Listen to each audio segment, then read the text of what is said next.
And welcome back to the hottest marriage show in the capital metropolitan area of Michigan. It is I, John D. and Kameka, aka In Too Much Podcast, Rescripting the culture, one conversation at a time. Good morning, my love. Good morning. How are you? I'm doing well. How are you? I'm well. Thank you for asking. Just enjoying this weekend. Yesterday, I had the opportunity to talk to some young people in my fraternity. And I felt like it was pretty productive. Just letting them know that my goal is to give them any and everything I can to help put them in a better position than I am today. And I think they understood that. And they know that they have some things they got to take care of as young men also. So I had so far a really good weekend, and we're off tomorrow. So, I'm really excited. One thing that I don't know if it's in your older years or what, but I think in the last 4 or 5 years, the interactions you have with the younger men joining your organization, it's been so nice. Like before it used to be, you see them at homecoming, or if you were up in Michigan, you would come and see them. But now it seems like your conversations are different. Like your commitment to talking to them, it has a different reason behind it now. Yeah, I guess, what I thought I wanted from the organization before I got in it. I guess it's almost like the way that I'm teaching now, trying to be a resource that they feel comfortable enough to come ask for counsel at any time. And I can't be that unless I create the relationship, because they don't know what it's supposed to look like. So now I've accepted the responsibility of I'm going to reach out more, and hopefully I can create the relationship where other brothers that are my age can feel like we can create this mentor type of environment. Were there ever any older organization members that you felt kind of tried to do that for you? Yeah, I think one person, and I moved with him. Yeah. And I think he did the best he could, but I was just I came with so much more. I know I was just like, how did I do this? I think he liked my energy, and it was like, well, if he graduated, why don't he got a job? You know what I'm saying? So he was just like, put me in that position. But I don't think anybody else outside of that. And I'm grateful for that. Yeah. Because that definitely put me here. Absolutely. He set you on a whole different course. Because if you hadn't gone to Orlando, I don't think you would have found education the way that you did. Yeah. And we've said this before, how we don't know we're doing it, but when we get older, we try to become the person that we needed at the time. Yeah. And you've mentioned Ozzy a lot, so. Yeah, so, it's so crazy how, I was already allowing people to sleep on my couch in undergrad, but then when he allowed me to move with him, he had a 2-bedroom. He had a loft, but it was a 2-bedroom loft, and he gave me one in the room. So it was like, that's what you're supposed to do. So it kind of solidified in my head, like that's what you do for people. And then that's when I brought Coop in, and Chris came, and it was like Sigma Chapter South was being established for real, Yeah, I told Dallas, I said, your dad just only lived by himself for 1 week. 2 weeks. 2 weeks, yeah. It was like December, 4th to December 20th before Christmas break. And then I just drove. Then came back with a roommate. Let me come and pick you up, friend. Wait, so how did that happen? When you got there, y'all just decided over Christmas break? He was working in Burger King with an engineering degree. Yeah, and he was like, and I was like, hey, you can work at Burger King in Orlando. Mm-hmm. Come to the warmth. Yeah, and he came. And he ended up getting them. It's so crazy. I told this story yesterday too.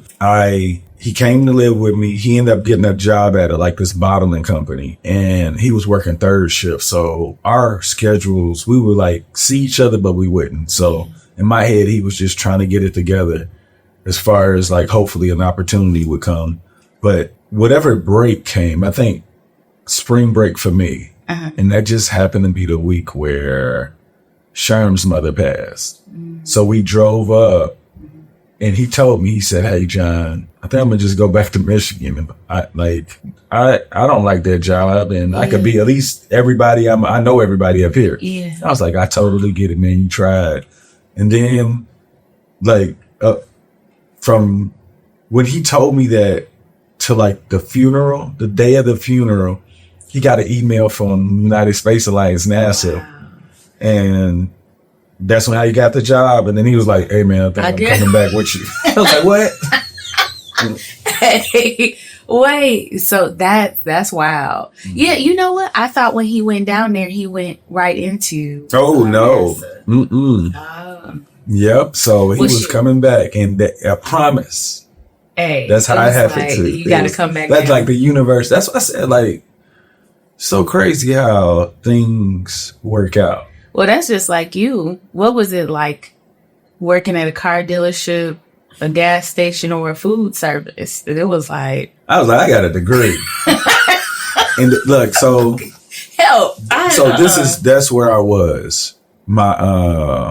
I just ate that message that I got a degree. Yeah. And I was like, why am I working so hard? But I think that's what it was. The degree saved me from learning the process of working hard. Because I felt like I've worked hard before. So in my head, like, I don't have to work hard anymore. I've served my time. You don't know when you served your time. Yeah, and I didn't. And but in education, I felt like because it came easy to me that I didn't have to work hard still. And I can see how I cheated myself in growing as an educator over all those years, because the distraction of me getting along with people and giving students the motivation to do better, change behaviors, kind of disguise areas that I should have been working on that I didn't know I wasn't working on, that I didn't think that should have been worked on because I was so good in these other areas. So yeah, like it's so crazy how things like work out. Like I got the blessings, but because of my mindset was to cheat, I missed out on a wonderful process. It could have been a great process. Like if I was working hard through all of that, man, we would have been awesome way sooner. My goodness. You know what? It's so interesting to hear. Like, I don't know. I guess I need to run stock of it, but I don't think I know many people that when they got their degree, they ended up working in their degree, like throughout their lifetime. I know so many career changers, but those weird moments after you get that degree, you be like, I need to be working doing this. Like, I always tried to work in my degree, except when I was a math teacher. And that stuff, look, I was cool. When I left and went to do social work in DC, I was like, I'm getting out of Michigan. I don't care. If they had the job I work for now offered me a job when I came out of out of grad school. Oh, that is crazy. Yeah. And I turned it down. It was in the same building, everything. I turned it down because I was like, I have to get out of Michigan. So I ended up going to DC. Me and my cousin become roommates. And I was like, I hate it here. Like, I hated the job. Like, who? And it was just me and her girlfriend. And their crew was not my crew. Like, they would have friends come over. They were really, really nice. But it just wasn't my crew. And I felt like him. I was like, get me home. But I ended up really going home. Like, I was there for 5 months. I only finished 5 months worth of work. And I gave a 4-week notice because I was a social worker and I used to deal with a lot of foster children in their court cases and stuff. So I gave them a month notice. And I remember the judge, he was like, oh, I hate to see you go. I hope it's not because of me. I was like, part of it. You say that? Yeah. I was like, you aren't all of the reason, but he was the judge on a lot of my kids. And it'd just be, Adults make things so difficult when it comes to kids. Adults are the complicated piece. It's not the kids. But anyway, so I went home. My mom was like, you can come home. I'm like, say less. Look, I left we had just moved my furniture there. We had moved my furniture. Well, not just, it was like 4 months before. I left that furniture. My cousin's younger brother, he moved down and just moved in my room. I was like, look, it's a shelf, a desk, and a bed. Go and do your thing. And I disappeared. And I was so glad that I was going out of there. I was like, oh my God. Because was that the most difficult part of your working career? Like, as far as... Yeah, it was. Because it's hard to deal with, like, we struggle. Most of us, we know what it's like to deal with family members that are difficult. But when you're on the inside, you understand more about all of the things that are working around, like, oh, cousin, this got this going on, so that's why this is happening. When you're in social work with foster children, you're on the outside and you don't see all of those little points. Those little points are BS. Like, I don't care about that. In the end, why are these kids in this situation? It's because you can't get this together. There's no like love and forgiveness, empathy like you would, because your cousin always had it hard. I don't have that, because in the end, I see that this kid is out here and they should be in a loving environment. And so when you talk to me about how you couldn't get this, I didn't make it to that because I couldn't do this, bullshit. Like, I don't want to hear that. So when we go to court, don't cry to me. Don't tell the judge I wasn't because I'll document everything. It was really, really hard because you could see that 1 + 1 was giving you this damaged kid. Like, you together with all of your bull did this. You know what I'm saying? And the kids, it hurt even more because kids are going to be in love with their parents. You have to do something diabolical for a kid to be like, I don't want to mess with that parent again. There were some abusive parents, and them kids would be like, I just really want to go home to my mom. And that hurts so bad because it's like... What is that called? Something syndrome where... I don't know. But yeah, it's kind of like when you empathize and love your abuser is, you don't see it that way. However, with them, it made me more understanding of my family members because I was seeing but it also assisted me in stepping back and looking at it more objectively and being like, okay, some of y'all know some book. But it was really, really hard working that job because I dealt with kids who were infants all the way up to 17 and just waited to be able to be on their own. People who had been abandoned, or just then I had one client who I think there were 3 siblings, and she was the only one that they let go into care. And she could talk to the other siblings. She could talk to the family member that was keeping them, but wasn't nobody talking about her visiting. Nobody was talking about her being at home with them. And it hurt because she was she just got the short end of the stick. When it came to how she was traumatized by her life, the other one seemed to deal with it easier than her. And so then she couldn't be in the house. And it was like, so constantly I had 12 clients, constantly hearing another sad story, constantly hearing another parent giving you all of these excuses, trying to make you feel like... It's funny because some people in their situation, I don't know what it is about their growth, but when people lie to you about why they can't do what they can do, what they should be doing for their kids, it sounds like a 13-year-old lying to you. Like, the truth to me isn't complicated. Just give it to me. A lie is going to have all kind of twists and turns and extra stuff that it's like they're trying to make you unravel. And to sit there day in and day out dealing with trying to put out fires for kids' feelings because their parents are being garbage at the time, or trying to sort through, like, you have to deal with the parents, so you're trying to sort through all of the mess to find where the truth is. It literally took me down to 0% every day. And then it seems like just listening to you, I can hear how, look, you don't even work in it anymore. And I can hear how heavy it is. That will forever be the hardest job I've had because it took everything from me. And because I'm not somebody who can deal with, I didn't know this until then. I'm not somebody that can deal with other people's trauma very easily. I take it on myself.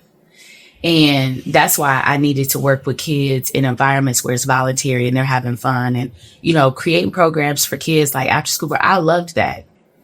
I wasn't supposed to do this part. And to this day, that will always be the hardest one. And then when I would come home and I was completely spent, there was nobody for me. Like my friends, you came to visit once, I think.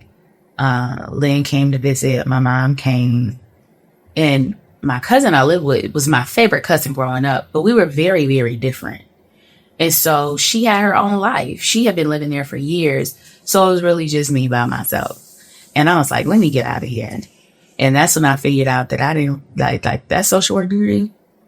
Extra money, not needed. That was a lot. That was because that just wasn't me. I should have thought about that. And that was another thing. You think if you'd have thought about it then, you would have known before you did it? I didn't even think about social work. No, I'm saying like you said, if you would have thought about it, I'm saying, would you have known then that you couldn't handle something like that? No, I wouldn't. You had to go through the experience, right? Yeah. I always thought in terms of being with kids and making kids happy. That was always what I wanted to do.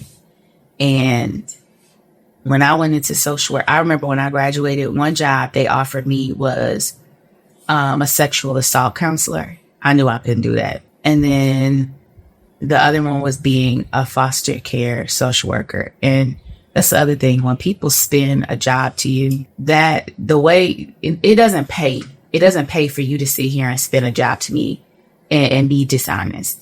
Because when the person gets in there, they're so disoriented because it's not what they thought it was. And then they leave. And then you got to just train somebody else again. It didn't even make it. The turnover in the agency that I was in was stupid. It was like really high. But I get all back to that to say, I understand Coop because that really changed. Like I had two things not going for me, my social life and work. At least he was able to come back around and like, he's still in engineering and doing his thing. Like that was his thing. I ended up bumping around a couple of times before I settled into anything. But, for you, it was great that you would sit. So let me ask you this.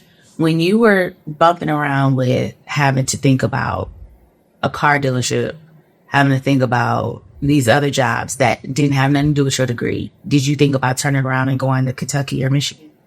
I thought about going back to Kentucky. I think that so what crossed my mind when I got laid off from that steel recruiter job. Yeah. I was thinking like, I go back to Louisville.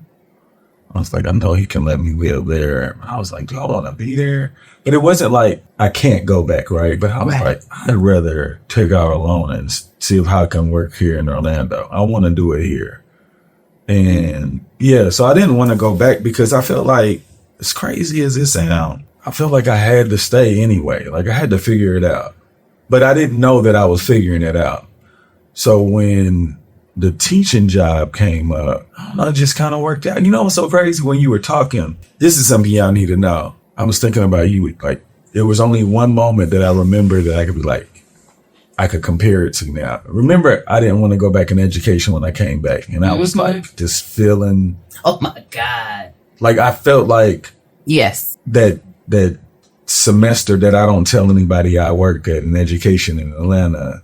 Because like it was just like, I can't go back in education. Like you can use like, you said you felt like that on nursing on the floor. Oh my God. But it wasn't social work, which in perspective now. Yeah. But So looking back, I think it was just ego with me saying that I can do something else. I was capable of doing something else. And I was forcing myself to hate education so that I could be good at something else. Yeah.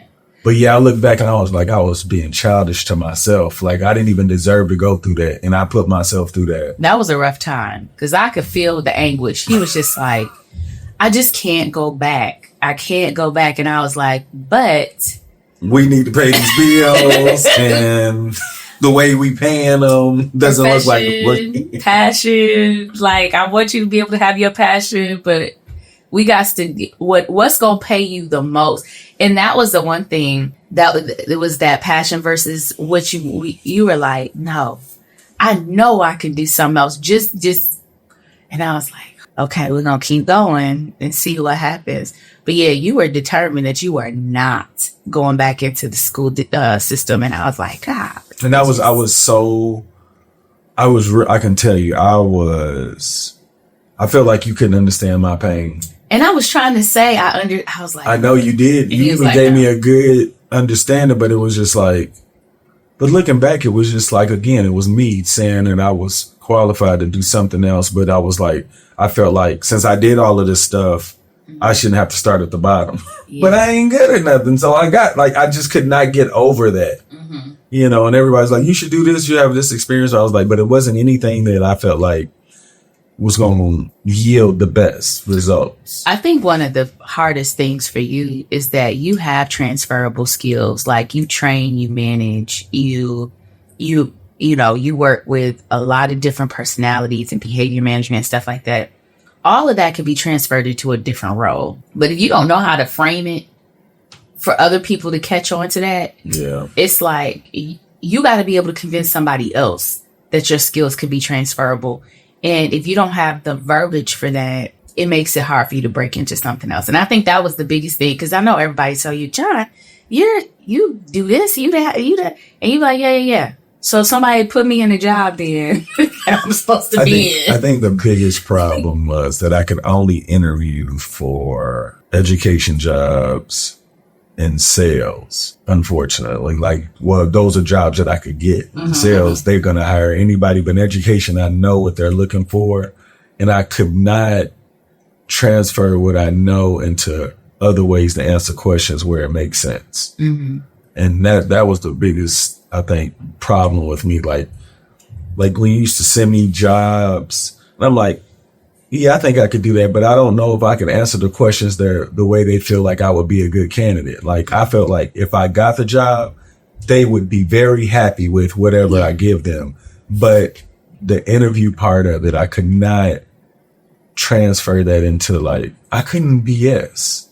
I can only talk about what I knew. And that's crazy that I could not BS. Yeah.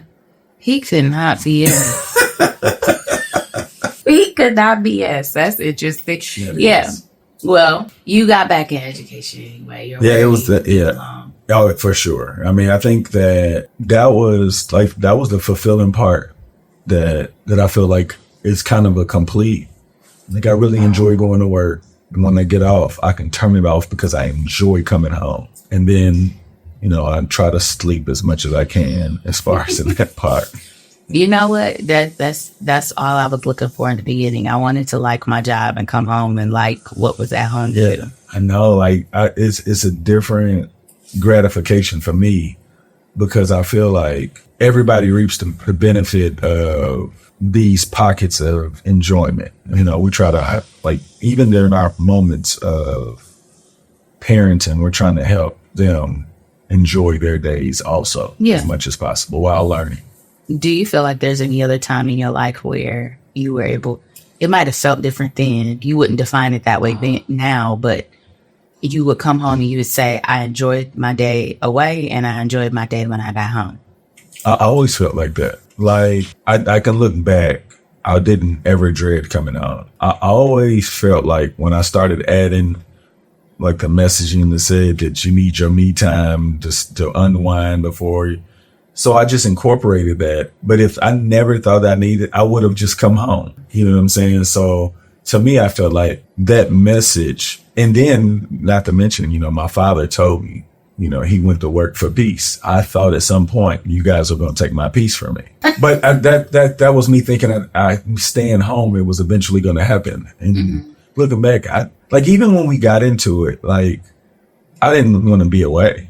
Yeah. Well, you didn't have the screaming kids and nagging wife. Yeah, I didn't. So I had a really good setup. I don't know if he had a nagging wife or not. He might have. But, yeah, I think that most people, that's what they think.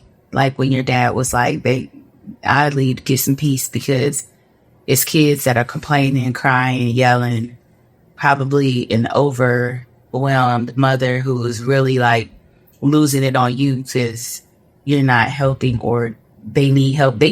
Sometimes we can't even verbalize what help we need. We just be out here like, do you see me drowning? Do something. You know what I mean? And I think that when people talk about how they got to get away from home to get peace, there's a lot of moving parts that maybe like little things. I remember when you used to come home and you just start doing little things for me. It felt so much less stressful for me at home then. And I don't know if I've had any stunts of being a nagging wife, but even things that you would do so quick, it would relieve so much pressure from me. And I'm like, oh my God, I'm so glad he did it. And then you would move on with your life like nothing happened, which was great. But at the same time, it makes me think there's so many men who they don't even know like little things they do could release so much pressure for their partner. See, that I think that's just the communication thing. But sometimes, like I said, sometimes we don't even know what we need. Oh, I know. It's just so. I think that's where the nagging part comes in. Like, if it has to be done, like if men knew the number of jobs that you guys just do without anybody acknowledging that it needs to be done, like men would do more. But it's hard for men to want to do more when they haven't been asked and nobody's made it a message that we're not doing enough other than making money. You know what I'm saying? It's like these roles are so gender driven that men that I've conversed with, been around, really believe that still, and that can make any woman overwhelmed in the head. So say a woman wanted to change the situation in the household, and then they're like, okay, could you help me do this? Could you help me do that? Doesn't it feel like if all of a sudden she starts asking you to do things, now we're nagging? Yeah, so I told you how I felt about nagging. Nagging, does it need to be done? Like, I feel like only women ask for help when they're tired, and typically they'll just do it. Mm-hmm. But if they're asking for help, you don't want to get to the point where they're overwhelmed and they're considering they can do this in a different way. They don't like the way this is going. You don't want to get there. Mm-hmm. So a woman's going to have to say, hey, I was watching this podcast of this married couple and they think that men could do more. Like, who are these? Yeah. And I believe that if men did more, it would change the relationship, because if men did it, they would see how much more, like, it ain't like a woman just sitting with their feet kicked up. You know what I'm saying? There's parts of the house that you don't even see as being maintained. And I feel like it would reduce the woman from being overwhelmed later. Agree. And as you have kids, and there are things that men don't do, like, look, I promise I thought I was doing 50% of the job in my head, but it was like so many things I wasn't doing that you don't know until the years later when you start talking about this is what I was doing. I was like, well, I told you I wanted 50%, but you couldn't describe it. Like you said, sometimes you guys don't. And sometimes the only thing you can say is something that looks like you can do. Mm-hmm. Like, hey, if you did this, I don't have to worry about this. And I feel like this anxiety. And if a man truly loves his wife, he has to believe her. Why would she take advantage of him? Yeah. So, like, if your woman is taking advantage of you on chores, you picked her.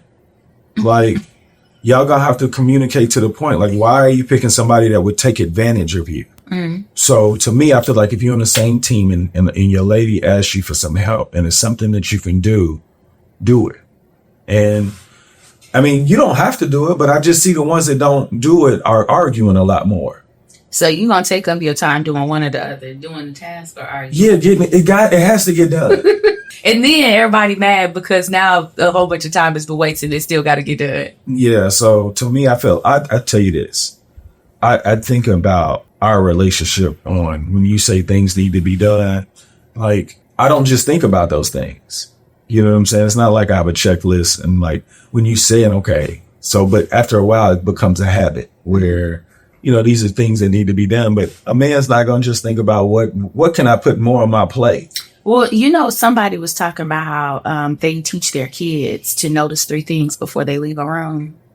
And so they'd be like, remember to notice 3 things. So they might notice, you know, they left their bag here. The pillows need to be fluffed or whatever. She was like, but if everybody, when they walk the room, say notice 3 things, the house will be maintained a lot better. That's the way I feel about the front. If we're going to pick a weed, you got to pick 10 at each time. I know, but the weeds are losing. They out here. I'm losing to the weeds at this point. No, but my point was, as far as cleaning up, like, it's a collective effort. It is. And look, Dallas was like, wait a minute. So Day and Darius gonna be gone. Am I gonna be expected to do all the chores? I said, well, won't the chores be less because there'll be less people here? It's like, oh, no, we need to renegotiate. It's like, we'll probably look into that, but. Yeah, I don't see us renegotiating because single kids got to do all of the stuff. So he just had lucky. He had help in the beginning, so he only got a couple years where he got to do it himself. Oh, God. But anybody want to give a shout out before we get out of here? No, as usual. I want to give a shout out to all of the service workers of the world, especially social workers, teachers, people that have to make those tough decisions for adults that don't make the best decisions for those little kids. Oh, yeah. Shout out to y'all because it can be overwhelming and heavy on the soul when you're just trying to help somebody to see some type of light at the end of the tunnel. Y'all make today better than yesterday. Don't worry about anything you can't control. GATA. Get after that action or that action will get after you. Be great on purpose.